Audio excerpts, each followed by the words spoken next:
So I hope guys आप लोगों ने पिछला लेक्चर ध्यान से समझ लिया होगा that is related to naming of bicyclo compound. आज की क्लास में हम लोग स्पायरो कंपाउंड्स की नेमिंग कैसे करते हैं ये सीखेंगे। इस लेक्चर को ध्यान से समझना है और ये मेरी 100% श्योरिटी है कि at the end of lecture आपको बड़े आराम से स्पायरो कंपाउंड की IUPAC नेमिंग समझ आ जाएगी। तो विदाउट वेस्टिंग टाइम हम शुरू करते हैं हमारी क्लास। गाइस सबसे पहले हम लोग ये समझते हैं कि स्पायरो कंपाउंड्स होते क्या हैं। देखो, स्पायरो कंपाउंड्स की एक खासियत होती है कि ये कार्बन एटम से, सिंगल कार्बन एटम से दो स्ट्रक्चर आपस में ज्वाइन होते हैं।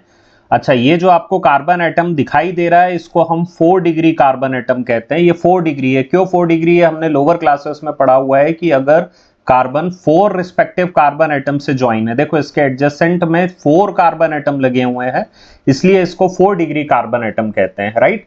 अब मैंने यहाँ पे 4 डिग्री कार्बन एटम को ही क्यों पॉइंट आउट किया, आप लोग थोड़ी देर में ही समझ जाओगे। इसका एक बहुत बड़ा इंपॉर्टेंट रोल होने वाला है। अच्छा, अगर हम रूल्स की बात करें स्पायरो कंपाउंड के, तो बाईसाइक्लो कंपाउंड्स में मैंने आपको ये बताया था कि भाई पहले आपको ब्रिज्ड हेड कार्बन पे फोकस करना है और वहां से फिर आपको लॉन्गर चेन की तरफ मूव करना है। यानी बाईसाइक्लो कंपाउंड्स में हम लॉन्गर टू शॉर्टर गए थे, यहां पे अपोजिट होने वाला है। यहां पे हम लोग क्या करेंगे, स्मॉलर चेन से हम यहां पे स्मॉलर टू लॉन्गर जाने वाले हैं। ये बहुत इंपॉर्टेंट पॉइंट है, आपको ध्यान रखना है, कंफ्यूज नहीं होना है बाईसाइक्लो कंपाउंड्स की नेमिंग से। बाईसाइक्लो कंपाउंड्स में हमने क्या देखा था, हमने ये देखा था ब्रिज्ड हेड कार्बन से हम लोग लॉन्गर चेन की तरफ मूव गए थे, यानी लॉन्गर चेन की तरफ हम लोग मूव कर रहे थे। बट स्पायरो कंपाउंड्स में हमें स्मॉलर चेन की तरफ पहले मूव करना है। ये हमारा रूल नंबर 1 होगा। अच्छा, रूल नंबर 2 क्या होगा भाई, हम नेमिंग कहां से शुरू करेंगे। तो अभी मैंने बात की आप लोगों से कि आपको फोकस करना है 4 डिग्री कार्बन पे, और 4 डिग्री कार्बन के जो एडजेसेंट में कार्बन होगा वहां से हम लोग नेमिंग शुरू करेंगे। जैसे यहाँ पे ये 4 डिग्री कार्बन है, अब इसके एडजेसेंट में ये वाला कार्बन भी है, ये वाला कार्बन भी है, लेकिन मैंने आपको क्या बताया है कि भाई हम स्मॉलर से लॉन्गर की तरफ जाएंगे। तो यहाँ पे मैं इसकी नेमिंग ऐसे नहीं करूंगा, 1 से स्टार्ट यहां से नहीं करूंगा क्योंकि ये लॉन्गर चेन हो जाएगी, तो हम इसकी नेमिंग यहां से स्टार्ट करेंगे। बात समझ में आ रही है? यही रूल अगर आप लोगों ने समझ लिया तो ऑलमोस्ट आपने स्पायरो कंपाउंड की नेमिंग में 90% अंडरस्टैंडिंग कंप्लीट कर ली। क्या बताया मैंने, सबसे पहले आपको 4 डिग्री कार्बन पे फोकस करना है, और 4 डिग्री कार्बन पे फोकस करने के बाद 4 डिग्री कार्बन से जो एडजेसेंट कार्बन है, जो उसके बाजू में लगा हुआ कार्बन है, वहां से हमें नेमिंग शुरू करनी है। और कौन सी कार्बन चेन पे आप फोकस करोगे, स्मॉलर। स्मॉलर से फिर हम लॉन्गर की तरफ जाएंगे। तो चलिए हम इसकी नेमिंग शुरू करते हैं। 1 2 देन 3 देन 4 5 6। यहां पे आप ऐसे भी जा सकते थे 1 2 3 4 5 6, क्योंकि अभी कोई भी फंक्शनल ग्रुप नहीं लगा हुआ है। बात समझ आ गई है? तो हमने क्या देखा, 4 डिग्री कार्बन के साइड वाले कार्बन को हमने नेमिंग की 1, देन आफ्टर 2 देन 3 देन 4 5 6। चलिए अब हम इसकी नेमिंग करेंगे, हम इसकी नेमिंग शुरू करेंगे। नेमिंग कैसे करेंगे, इसका नाम हो जाएगा स्पायरो, देन हम लगाएंगे यहाँ पे ब्रैकेट। इसके बाद जो स्मॉलर चेन है उसमें कितने कार्बन दिखाई दे रहे हैं, यहाँ पे आपको 2 कार्बन, ठीक है। 4 डिग्री कार्बन को लीव करके छोड़ते हुए उसको 2 कार्बन हमें दिखाई दे रहा है, तो यहाँ लिखेंगे हम 2, फिर डॉट लगाएंगे। अच्छा, अब लॉन्गर चेन की तरफ फोकस करो, कितने कार्बन है, 1 2 3, तो ये हो जाएगा 3। अच्छा, ओवरऑल चेन कितने कार्बन की हो गई है, 1 2 3 4 5 6, तो ये क्या हो जाएगा हमारा हेक्सेन। बात समझ आ गई है? चलिए अब हम लोग नेक्स्ट स्ट्रक्चर की तरफ चलते हैं। That is our next structure. चलिए अब इस स्ट्रक्चर पे फोकस करते हैं हम। सबसे पहले आप ध्यान दो 4 डिग्री कार्बन कहाँ है, ये रहा हमारा 4 डिग्री कार्बन। नेमिंग कहां से हम करेंगे स्पायरो कंपाउंड्स की, lower chain to longer chain. मैं फिर रिपीट कर रहा हूं यहाँ पे बार बार, क्योंकि कई बार बच्चे कंफ्यूज हो जाते हैं, क्योंकि उन्होंने बाईसाइक्लो कंपाउंड में longer chain to shorter chain की तरफ देखा हुआ होता है। तो स्पायरो कंपाउंड में जस्ट अपोजिट होने वाला है। स्पायरो कंपाउंड्स में हम लोग smaller chain to longer chain की तरफ मूव करें। 2 3 देन हम यहां आ जाएंगे 4 then 5 then 6 then 7 and then 8। चलिए इसकी नेमिंग करते हैं फटाफट। स्पायरो, ब्रैकेट लगाएंगे, स्मॉलर चेन के पास कितने कार्बन हैं, 4 डिग्री कार्बन को छोड़ते हुए, मतलब 4 डिग्री कार्बन को काउंट नहीं करना है, यहां ध्यान दो 1 2 3 कार्बन है, तो हमने लिखा 3 देन डॉट। अच्छा, अब लॉन्गर चेन के पास कितने कार्बन एटम दिखाई दे रहे हैं हमें, 1 2 3 एंड देन 4, तो यहाँ पे हो जाएगा 4। अच्छा, ओवरऑल कार्बन चेन कितने कार्बन की हो रही है? 8 कार्बन की, तो इसको हम बोलेंगे ऑक्टेन। चलिए फटाफट नेक्स्ट स्ट्रक्चर की तरफ मूव करते हैं हम। So that is our next structure. ये थोड़ा सा इजी पड़ जाएगा क्योंकि उसमें दोनों ही side same number of carbon atom है और सेंटर में दिया हुआ है 4 डिग्री कार्बन। तो फटाफट इसकी भी नेमिंग करो। इसकी नेमिंग हो जाएगी स्पाइरो। अच्छा, यहाँ कितने कार्बन है? 1 2 3, तो हम लिखेंगे 3 डॉट। यहाँ भी कितने कार्बन है? 1 2 3, तो ये लिखेंगे 3। अच्छा, इसकी नेमिंग कहीं से भी की जा सकती है, मैं सिंपल यहाँ से कर देता हूँ 1 2 3 then 4 then 5 6 7, total 7 carbon atom है, तो ये हो जाएगा आपका हेप्टेन। चलिए नेक्स्ट स्ट्रक्चर की तरफ मूव करते हैं हम। So that is our next structure. अब इस स्ट्रक्चर की हम नेमिंग कैसे करें? देखो यहाँ भी आपको थोड़ा सा ध्यान रखना है। सबसे पहले आप लोग 4 डिग्री कार्बन पे फोकस करो, that is our 4 degree carbon. अब यहाँ पे कंफ्यूज नहीं होना है क्योंकि नॉर्मल आईयूपीएसी नेमिंग में हम लोग फंक्शनल ग्रुप को प्रेफरेंस देते थे, लेकिन आपको यहाँ पे ध्यान रखना है, हमारा रूल नंबर 1 क्या था कि भाई हमें स्मॉलर चेन से लॉन्गर चेन की तरफ मूव करना है, इसलिए यहाँ पे हमें फंक्शनल ग्रुप की प्रायोरिटी को नहीं देखना है। बात समझ आ रही है?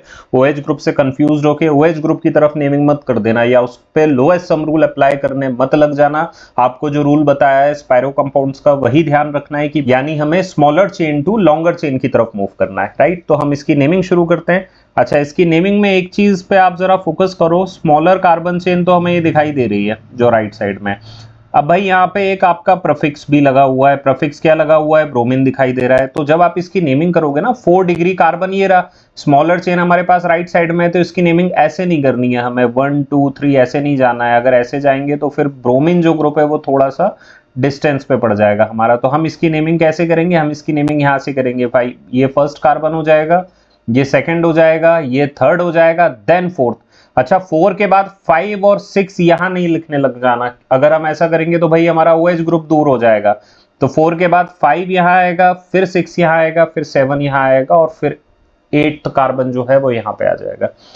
चलो फटाफट नेमिंग करो आप लोग। फर्स्ट पोजीशन पे ब्रोमीन है तो हम इसको क्या बोलेंगे? 1 ब्रोमो। इसके बाद स्पाइरो लिखेंगे। अच्छा, प्रेफिक्स शुरू में आता है, मैंने पिछली क्लास में भी बताया था। स्पाइरो कितने कार्बन है राइट साइड में? 3 डॉट। लेफ्ट साइड में 1 2 3 4 कार्बन है, तो 3 डॉट 4। अच्छा, ओवरऑल कार्बन चेन 8 कार्बन की है। 8 कार्बन मतलब ऑक्टेन। ई आएगा नहीं क्योंकि 2 वोवल साथ में नहीं लगते हैं, बिकॉज OH ग्रुप को भी आपको लेबलिंग करनी है। OH फंक्शनल ग्रुप 6 कार्बन पे लगा हुआ है, तो ये हो जाएगा ऑक्टेन 6 ऑल। बात समझ आ रही है? अब नेक्स्ट स्ट्रक्चर पे हम लोग फोकस करते हैं। सो that is our next structure. अब इसकी नेमिंग हम कैसे करेंगे? ध्यान से देखो भाई, 4 डिग्री कार्बन तो आप लोगों ने आइडेंटिफाई कर लिया होगा।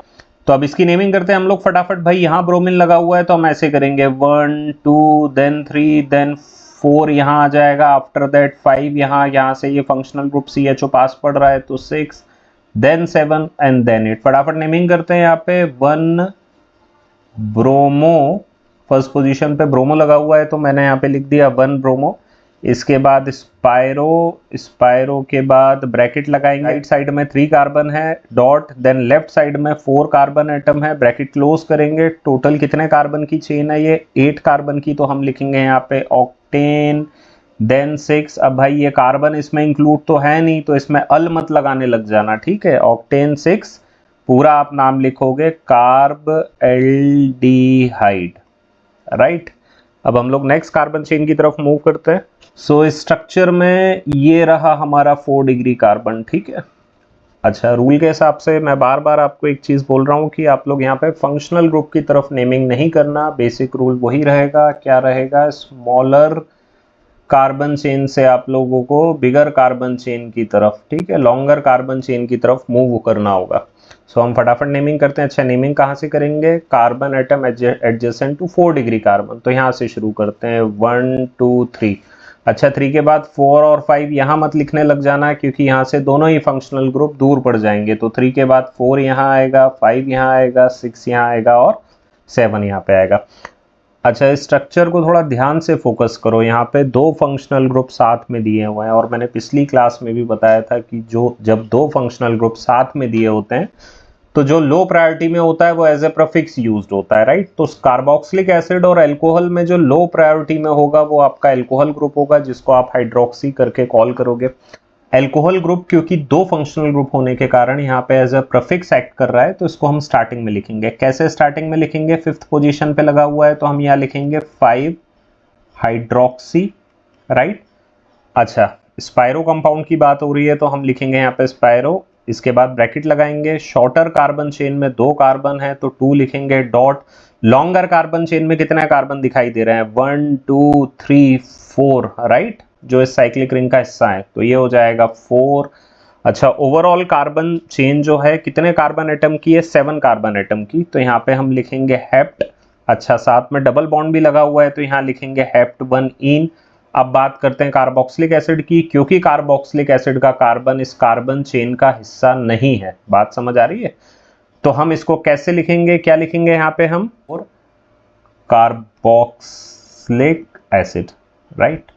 सो गाइज, ये स्ट्रक्चर आप लोगों को होमवर्क में करना है और इसी के साथ हम लोग क्लास फिनिश करते हैं। So thank you so much.